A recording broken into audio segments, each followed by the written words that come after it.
ನಮಸ್ಕಾರ, ನೀವು ನೋಡ್ತಾ ಇದ್ದೀರಾ ನ್ಯೂಸ್ ಫಸ್ಟ್ ಲೈವ್. ನಾನ್ ಸಬಾ ಹಕೀಂ. ಪ್ರಮುಖ ಸುದ್ದಿಗಳನ್ನ ನೋಡೋಣ. ಮೊದಲಿಗೆ ಹೆಡ್ಲೈನ್ಸ್.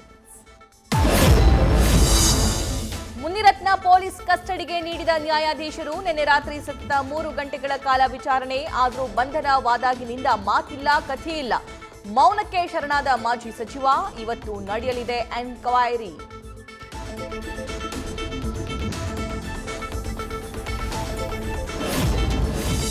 ಬೆಂಗಳೂರಿಂದ ತಿರುಪತಿ ಕಡೆಗೆ ಹೋಗ್ತಾ ಇದ್ದಾಗ ಮುನಿರತ್ನ ಅರೆಸ್ಟ್. ಗನ್ಮ್ಯಾನ್ ಇರಲಿಲ್ಲ, ಚಾಲಕನನ್ನ ಮಾತ್ರ ಕರೆದೊಯ್ದಿದ್ದ ಮಾಜಿ ಸಚಿವ.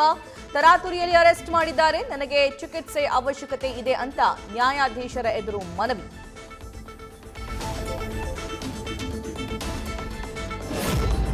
ಮುನಿರತ್ನ ವಿರುದ್ಧದ ಆರೋಪದಿಂದ ಬಿಜೆಪಿಗೆ ಭಾರೀ ಡ್ಯಾಮೇಜ್. ಮಾಜಿ ಸಚಿವರ ಮೇಲೆ ಒಕ್ಕಲಿಗ, ದಲಿತ ಸಮುದಾಯಗಳ ಕೆಂಗಣ್ಣು. ಇದನ್ನೇ ದೊಡ್ಡ ಮಟ್ಟದಲ್ಲಿ ಸದ್ದು ಮಾಡಿ ಬಿಜೆಪಿಗೆ ಕೌಂಟರ್ ಕೊಡೋದಕ್ಕೆ ಕಾಂಗ್ರೆಸ್ ರಣತಂತ್ರ.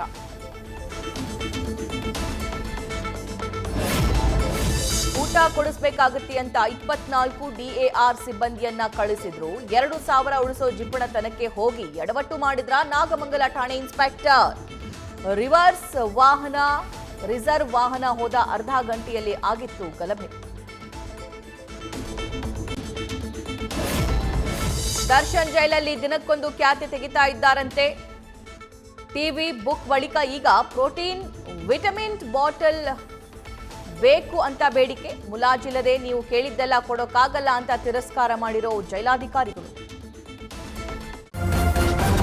ನ್ಯೂಸ್ ಫಸ್ಟ್, ನಿರ್ಭೀತಿಯಿಂದ ನಿಮ್ಮ ಪರವಾಗಿ.